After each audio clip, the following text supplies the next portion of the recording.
Nepal communist पार्टीका संस्थापक महासचिव कमरेड पुष्पलाल दूरदर्शिता, त्याग र इमानका प्रतीकका रूपमा नेपालको राजनैतिक अद्वितीय स्थान बनाउन सफल हुनुहुन्छ। सन् 1949 अप्रिल 22 का दिन भारतको कलकत्ता स्थित श्याम बजारमा आफ्ना सहकर्मीहरू निरञ्जन गोविन्द वैद्य, नरबहादुर कर्माचार्य, नारायण विलास जोशी र मोतीदेवी श्रेष्ठलाई साथमा लिएर कमरेड पुष्पलालले स्थापना गर्नुभएको नेपाल कम्युनिस्ट पार्टीकै निरन्तरताका रूपमा आज नेकपा एमाले सशक्त र लोकप्रिय पार्टीका रूपमा देशभर स्थापित भएको छ।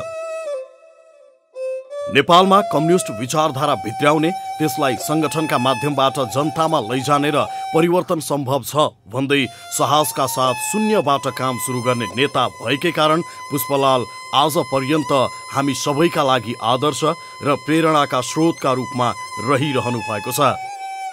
विक्रम सम्वत 1981 साल असार 15 गते रामेछापको भँगेरीमा जन्मेर 2035 साउन 7 गते भारतको नयाँ दिल्ली स्थित गोविन्द वल्लभ पन्त अस्पतालमा निधन हुँदासम्मको 54 वर्ष लामो यात्रामा पुष्पलालले आफ्नो जीवनकालमा गर्नुभएको कठोर सङ्घर्ष, निष्ठापूर्ण राजनीति र इमानदार प्रयास आजको मजबुत कम्युनिस्ट आन्दोलनको आधारशिलाका रूपमा रहेको छ।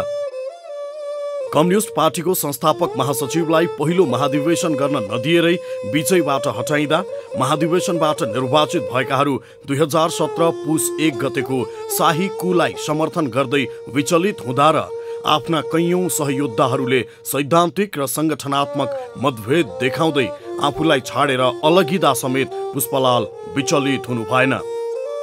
3 स अर्थात् सिद्धान्त, संगठन र संघर्षको नीतिलाई अवलम्बन गर्दै कम्युनिस्ट पार्टीको झण्डालाई माथि उठाउन पुष्पलालले आफ्नो जीवन समर्पित गर्नुभयो र आज नेपालमा कम्युनिस्ट आन्दोलन सशक्त पहिलो राष्ट्रिय शक्ति बन्न सफल भएको छ। कम्युनिस्ट घोषणा पत्रलाई नेपालीमा अनुवाद गरेर कम्युनिस्ट विचारधारासँग नेपालीहरूको परिचय गराउनुका साथै नेपाल कम्युनिस्ट पार्टी स्थापना गरेर त्यसमा गोलबन्द गर्ने अगुवाका रूपमा पुष्पलालको स्थान इतिहासमा सुरक्षित छ। त्यति मात्र होइन, नेपाली समाजको पारलौकिक, धार्मिक वा रूढिवादी होइन, द्वन्द्वात्मक भौतिकवादी अध्ययन विश्लेषण गर्ने र यसलाई परिवर्तन गर्ने सन्दर्भमा पुष्पलालका योगदानहरू अविस्मरणीय छन्। सांस्कृतिक रूपान्तरण बिना कम्युनिस्ट पार्टीले आमूल परिवर्तन गर्न सक्दैन भन्ने मान्यताका आधारमा उहाँले राजनैतिक क्षेत्रका साथै सांस्कृतिक कामलाई पनि उत्तिकै जोड दिएको पाइन्छ। कविवर युद्धप्रसाद मिश्रका साथै मदन भण्डारी, मोदनाथ प्रसिद्ध, जीवराज आश्रित जस्ता नेताहरू पुष्पलालले निर्माण गर्नुभएको सांस्कृतिक मोर्चासँग आबद्ध हुनुबाट पनि यसको महत्त्व देखिन्छ।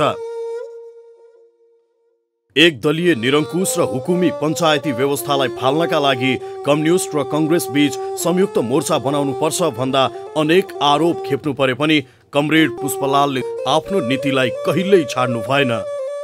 प्रमुख अन्तर्विरोधको सही किटान र त्यसका विरुद्धमा सहायक अन्तर्विरोधहरूलाई थाँती राखेर मोर्चा बनाउँदा मात्रै पञ्चायतलाई फाल्न सकिन्छ भन्ने दूरदृष्टिकै आलोकमा 2046 सालको संयुक्त जनआन्दोलन अघि बढेका कारण प्रजातन्त्र स्थापना सम्भव भएको थियो।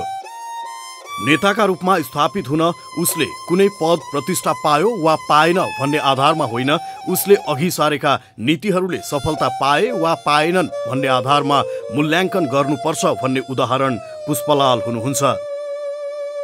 सही राजनीतिलाई अघि बढाउन सही विचारधारा हुनुपर्छ भन्नेमा दुई मत छैन। त्यसका लागि पर्याप्त मात्रामा अध्ययन, चिन्तन र विश्लेषण आवश्यक पर्दछ। कमरेड पुष्पलाल स्वयंमा दर्शन, साहित्य, इतिहास, विदेश सम्बन्ध, संस्कृति जस्ता विषयका गहन अध्येता हुनुहुन्थ्यो भन्ने कुरा उहाँका सङ्कलित रचनाहरू अध्ययन गर्दा थाहा हुन्छ।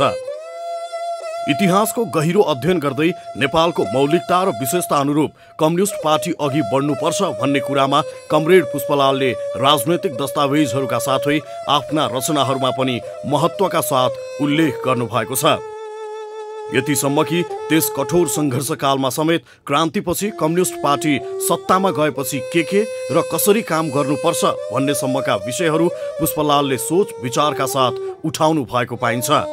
कठोर राजनैतिक व्यवस्थाका कारण देशभित्रै बसेर राजनीति गर्न असम्भव भएर भारत निर्वासित हुनु परे पनि त्यसका प्रभावहरू पुष्पलालको जीवन र लेखनमा कहीँ कतै परेको भेटिँदैन। लाखौं लाख झुपडीहरूको एकता नै नेपालको राष्ट्रियता हो भन्दै आफ्नो देशलाई बलियो बनाउन शासक होइन जनता सचेत हुनुपर्छ भन्ने मान्यतालाई पुष्पलालले अघि बढाउनु भएको थियो। कम्युनिस्टहरू साँचो अर्थमा नेपालको राष्ट्रियताको पहरेदार हुन् भन्ने कुराको मानक पुष्पलालले नै स्थापना गर्नुभएको थियो। दिल्ली सम्झौताको विरोधदेखि नेपालमाथि हुने हरेक थिचोमिचोको अग्र पंक्तिमा रहेर विरोध गर्ने कामको अगुवाई पुष्पलालले गर्नुभएको थियो। नेपालको कम्युनिस्ट आन्दोलन कमरेड पुष्पलाल जस्ता आदर्श नेताहरूको वैचारिक नेतृत्व, इमान र संघर्षको जगमा उभिएको छ। आउनुहोस् हामी प्रत्येकले आफ्नो तर्फबाट यसमा एक एक इटा थपौं। यही नै कमरेड पुष्पलाल लगायत हाम्रा सबै अग्रजहरूप्रतिको सम्मान हुनेछ। नेकपा एमाले 10औं राष्ट्रिय महाधिवेशन प्रचार समिति।